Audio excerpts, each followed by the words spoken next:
Bonjour à toi, chers parents. Je suis toujours ravie de continuer cette série de vidéos sur l'organisation parce qu'aujourd'hui, je vais te partager quelque chose qui, moi, m'a encore beaucoup aidé. C'est d'identifier tous les obstacles qui m'empêchaient de bien m'organiser. Alors, qu'on se le dise, hein, je ne vais pas t'aider à ne plus en avoir. Il y en aura toujours des obstacles.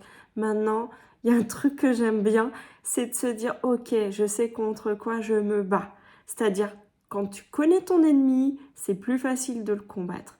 Donc voilà, c'est un langage, j'espère, qui ne te fait pas peur. En tout cas, c'est pas le but. Le but, c'est vraiment t'aider à trouver comment t'organiser pour que tu puisses avoir une vie de famille plus apaisée, qu'il y ait moins de conflits dans ton foyer et que tu puisses vraiment retrouver la joie et la complicité au quotidien. Si tu ne me connais pas, moi c'est Florence et je te partage sur cette chaîne tous mes trucs et astuces parce que oui, je suis maman, j'ai 3 enfants et mon quotidien n'a pas toujours été simple. Et d'ailleurs, je continue à être vigilante parce que régulièrement, je peux m'oublier. Tu vois, comme je te le disais dans ma vidéo de lundi, je peux m'oublier. Je peux des fois oublier quelles sont mes priorités.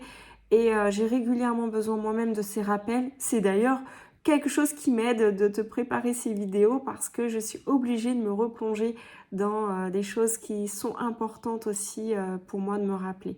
Donc, je te partage aujourd'hui, du coup, des raisons qui font que tu n'arrives pas à t'organiser au quotidien. Des fois, c'est pas que tu ne le veux pas. Tu sais bien ce qui est important. Tu sais bien ce qui est urgent. Mais tu n'arrives pas à te décharger de certaines choses. Mais des fois, tu n'arrives pas à faire avec les aléas du quotidien, toutes ces imprévus. Ben aujourd'hui, je vais te permettre déjà de les nommer. De les nommer tout simplement. Je te l'ai dit, quand on connaît son ennemi, c'est plus facile de le combattre. Alors, la première chose que je t'invite, c'est de identifier les voleurs de temps. Les voleurs de temps, pour moi, c'est vraiment quelque chose qui t'empêche d'avoir une bonne organisation. Ça ne veut pas dire qu'il n'y en aura plus. Il y a des moments où tu seras OK avec ça. Mais déjà de les identifier et de savoir si à ce moment-là c'est OK pour toi, bah, ça t'aidera beaucoup dans ton organisation. Donc, voilà, je vais te lister comme ça plusieurs voleurs de temps. Que ce soit au travail ou dans ta vie de famille, il y a toutes les interruptions que tu peux avoir. Quand tu es concentré sur quelque chose et que tu es interrompu, ton esprit va mettre beaucoup de temps à se recentrer. Ça veut dire que si tu fais quelque chose chez toi avec ta famille, en fait, tu vas être interrompu par le téléphone, par exemple, par quelqu'un qui sonne à la porte. Et donc, pour reprendre le fil, ça va te redemander un effort. Par exemple, il y a les écrans aussi. Toutes les notifications que tu as sur ton smartphone, les réseaux sociaux, le temps que tu y passes, ça consomme beaucoup de temps. Moi, je le vois, hein, depuis que je suis entrepreneur, je suis plus sur les réseaux sociaux qu'avant. Avant, c'est limite, les réseaux sociaux, pour moi, c'était anecdotique, en fait. Je consommais, bien sûr, des contenus vidéo, YouTube, que j'écoutais plutôt en faisant quelque chose d'autre, lorsque je fais le linge ou quoi. Enfin, ça me prenait pas de temps en fait dans mon quotidien. Par contre, maintenant que je commence à voilà, répondre à des commentaires ou à suivre des groupes ou à suivre d'autres contenus, bah, c'est vrai que je me rends bien compte à quel point ça peut être chronophage. Donc, ça fait partie des choses à identifier. Ensuite, il y a quelque chose dont on ne se rend pas compte, c'est le perfectionnisme. Le perfectionnisme, ça prend beaucoup de temps. Quand quelque chose, tu dois t'occuper de quelque chose, mais que tant qu'il n'est pas fait de telle façon, tu n'es pas satisfait, alors je te dis pas que, voilà, moi je remets pas en cause ton niveau d'exigence sur certaines choses, mais faut être OK avec le fait que ça prend du temps. C'est tout. Il y a peut-être des choses que tu vas faire pas moins bien, mais que tu vas faire différemment. Je te donnais un exemple hier dans ma vidéo. Tu vois, cette semaine, j'ai choisi de publier plus de vidéos, d'en faire une par jour au lieu de une par semaine. Bah écoute, je n'ai pas plus de temps, moi, pour préparer le contenu de mes vidéos et pour l'enregistrer et pour la diffuser. Du coup, j'ai fait un choix. Ma vidéo, bah, elle n'a pas de montage, elle n'a pas de vignette sur YouTube. Parce que oui, ça serait vraiment mieux, ça serait plus joli, ça serait plus professionnel aux yeux de certains. Mais moi, ce que je choisis, c'est d'abord te partager quelque chose, du contenu en fait. C'est ça mon choix, c'est de t'apporter de la valeur et du coup, ben, je fais l'impasse sur certaines choses. Est-ce que ma vidéo sera moins intéressante? Bah peut-être que pour toi, c'est important, mais pour moi, non. Pour moi, c'est le message qui compte. Du coup, j'ai fait un choix et je me suis dit, tiens, comment je peux faire pour publier plus? Ensuite, une autre chose, alors là, ça c'est un ennemi dont on ne se rend pas compte de l'impact qu'il a sur nous, c'est le bazar. Le bazar chez nous. Enfin, je sais pas toi. Et d'ailleurs, je crois qu'on est nombreux à le dire. En fait, moi, j'ai beaucoup de gens autour de moi qui le disent.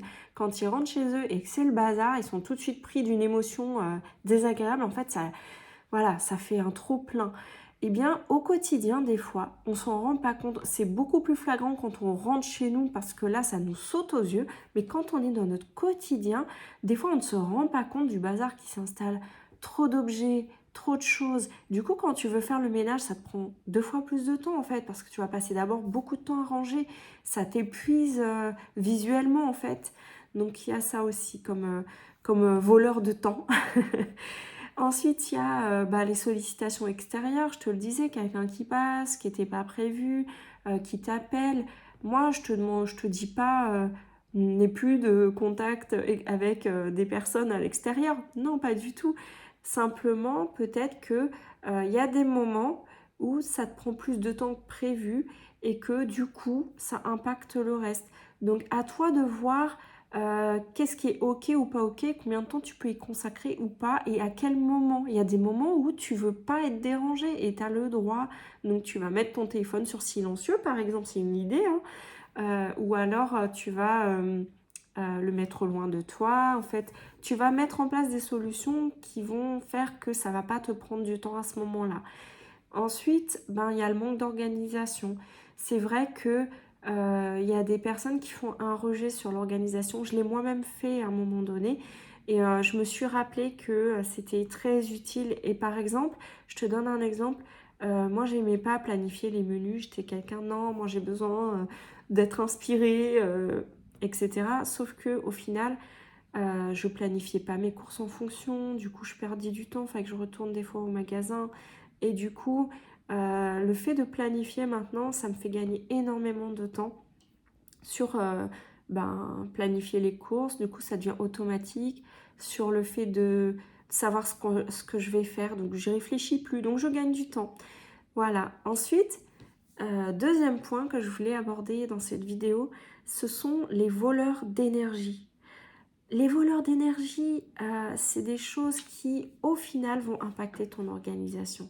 Je sais pas toi, mais moi, quand il y a des conflits à la maison, alors en plus, j'accompagne les parents à sortir des crises, donc t'imagines bien que quand il y a des conflits à la maison que j'ai pas résolus et que moi-même j'étais dans tous mes états, je vais mettre des heures en fait à juste pas être je me sens pas alignée avec ce que je dis, je me sens pas cohérente par rapport à mes enfants, ce que j'essaie de leur transmettre et du coup ça me prend beaucoup d'énergie et ça m'empêche en fait de continuer dans mon organisation. En fait, ça me perturbe.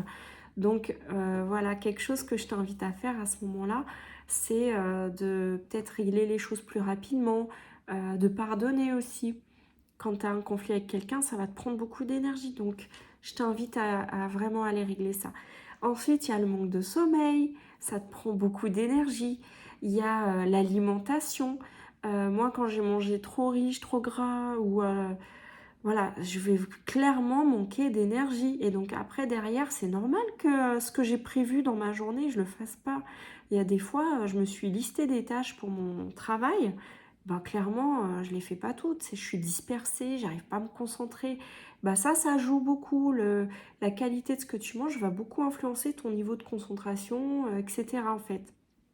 Ensuite, il y a par exemple des voleurs d'énergie, ça va être quand tu as trop de trajets. Moi, pendant des années, j'ai pris le RER et pendant d'autres années, j'ai pris la voiture, mais j'avais beaucoup de temps, j'avais 2h30 par jour. Ça me prenait beaucoup d'énergie. Donc voilà, maintenant, j'ai la chance de travailler de chez moi. Donc déjà, j'ai plus ce problème-là. Mais c'est pas donné à tout le monde. En tout cas, c'est un point de réflexion. Là, je t'ouvre une piste. Ensuite, il y a les gens négatifs autour de soi. c'est vrai que moi, je suis pas d'avis, genre, faut balayer les gens de sa vie parce qu'il y a des gens avec lesquels c'est pas possible. Par contre, de savoir de quelle manière tu peux soit dire les choses, oser dire les choses, dire ce qui te convient, ce qui ne te convient pas, bah ça va beaucoup influencer ton niveau d'énergie. Donc voilà, ça, là, tout ce que je te donne, les voleurs de temps, les voleurs d'énergie, ce sont des choses vraiment que je t'invite à considérer. Et pour te mettre en action, bah, je te propose de prendre un papier, enfin, c'est pas, ou ton smartphone, prendre des notes, écris tout ce qui te prend de l'énergie, essaye de voir comment tu peux t'en occuper. Et puis, partage-moi en commentaire ce que tu as trouvé. Je te souhaite une belle journée, une belle mise en action, puis je te dis à bientôt. Bye bye!